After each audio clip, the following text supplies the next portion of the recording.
শুভেন্দু অধিকারীর বাংলা উন্নয়নের প্রস্তাব যোগ হলো বিধানসভায়, আর খুশিতে বিধানসভায় টেবিল চাপড়ালেন বিরোধী দলনেতা। এই প্রথম বিধানসভায় রাজ্য সঙ্গীত গাইল বিজেপি। ঠিক কেমন ছিল সেই মুহূর্তটা একটু জানবো আবির আমার সহকর্মীর কাছ থেকে। আবির, দেখো, প্রথমত হচ্ছে বিধানসভার মধ্যে আজকে বাংলা ভাগের যে প্রস্তাব, সেই প্রস্তাব নিয়ে আজকে আলোচনা চলছিল। সেই আলোচনার মধ্যেই দেখতে পাওয়া যায় যে বিরোধী দলনেতা শুভেন্দু অধিকারী তিনি বক্তব্য রাখেন এবং সেই বক্তব্যের ক্ষেত্রে তিনি একটা জায়গাতে যোগ করে বলেন যে অনন্ত মহারাজের সাথে তো বৈঠক মুখ্যমন্ত্রী গিয়ে করেছেন, কিন্তু আমার প্রস্তাব হচ্ছে অখণ্ড পশ্চিমবঙ্গ, অবিভক্ত পশ্চিমবঙ্গ উন্নয়ন নিয়ে প্রস্তাব আনুন, আমরা সহমত পোষণ করবো। এবং এরপরই দেখতে পাওয়া যায় মমতা বন্দ্যোপাধ্যায় তিনি যখন বক্তব্য রাখতে ওঠেন, তিনি রাজ্যের পরিষদীয় মন্ত্রী শোভনদেব চট্টোপাধ্যায়কে উদ্দেশ্য করে বলেন যে পশ্চিমবঙ্গের উন্নয়ন নিয়ে যোগ করার কথা যেটা বলা হচ্ছে এটা এর মধ্যে যুক্ত করুন যদি অধ্যক্ষ অনুমতি দেন। এবং তারপরে দেখতে পাওয়া যায় যে পরিষদীয় মন্ত্রী তিনি চলে যান সোজা শুভেন্দু অধিকারী যেখানে বসেন সেখানে গিয়ে তার সঙ্গে কথা বলেন, সেটি যোগ করা হয় এবং বিধানসভাতে বক্তব্যের শেষে একটি অল্টারনেটিভ প্রস্তাব পাঠ করা এবং সেখানে শুভেন্দু অধিকারী যে কথাটা বলেছিলেন সেই কথাটি তার মধ্যে যোগ করেন। এবং মমতা বন্দ্যোপাধ্যায় তিনি উল্লেখ করে বলেন যে বিরোধিতা করবো বলে কাটা ছড়াছড়ি কেন করবো, আমি দেশ এবং রাজ্য দুটোই ভালোবাসি, শোভনদেব দাকে বলবো শুভেন্দু যা বলেছেন সেটা যুক্ত করুন। এবং একই সঙ্গে মমতা বন্দ্যোপাধ্যায় বলেন অনন্ত মহারাজের বাড়িতে আমি চা খেতে গেলে অসুবিধা কি আছে, আপনিও ডাকুন না, আপনার বাড়ি যাবো, অসুবিধা কি আছে। মমতা বন্দ্যোপাধ্যায় যখন এই বক্তব্য রাখছেন তখন হাউসের মধ্যে বিরোধী দলনেতা তার আসনে বসে রয়েছেন এবং বিরোধী দলনেতা মমতা বন্দ্যোপাধ্যায়ের কথা শুনে তিনিও যে বক্তব্যে খুশি সেটা কার্যত তিনি প্রকাশ করেন।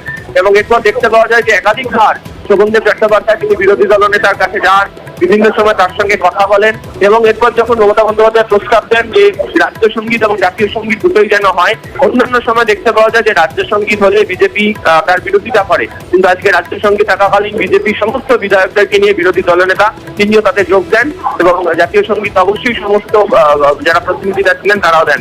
ফলে গোটা বিধানসভার মধ্যে একটা বিরল ছবি লক্ষ্য করতে পারা গেল এবং সেক্ষেত্রে দাঁড়িয়ে এই যে চা খেতে যাওয়ার প্রসঙ্গ, রাজ্য সঙ্গীতে বিজেপির যোগ দেওয়া বা একই সঙ্গে শুভেন্দু অধিকারী যে প্রস্তাব দিচ্ছেন সেই প্রস্তাবকে রাজ্যের স্বার্থে যুক্ত করা, অর্থাৎ বিভাজনের রাজনীতি ঘুরে সরিয়ে সবাইকে যে এক হতে হবে সেই সৌজন্যের ছবি আজকে ধরা পড়লো রাজ্য বিধানসভার অন্দরে।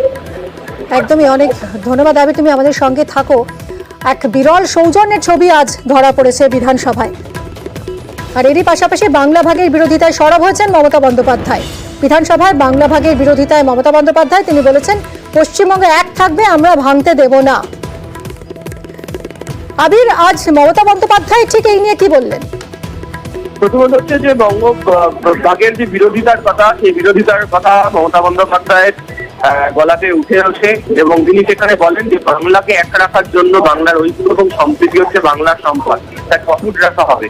কেন নর্থ ইস্ট কাউন্সিলে বাংলা যাবে, তার বক্তব্যটা শুধু উত্তর পূর্ব ভারতের রাজ্যগুলোর জন্য, তার কারণ তারা যে সাবসিডিটা পায় এক্ষেত্রে দাঁড়িয়ে তাদের প্রস্তাব ছিল দার্জিলিংকে সাবসিডিতে নিয়ে আসা হোক।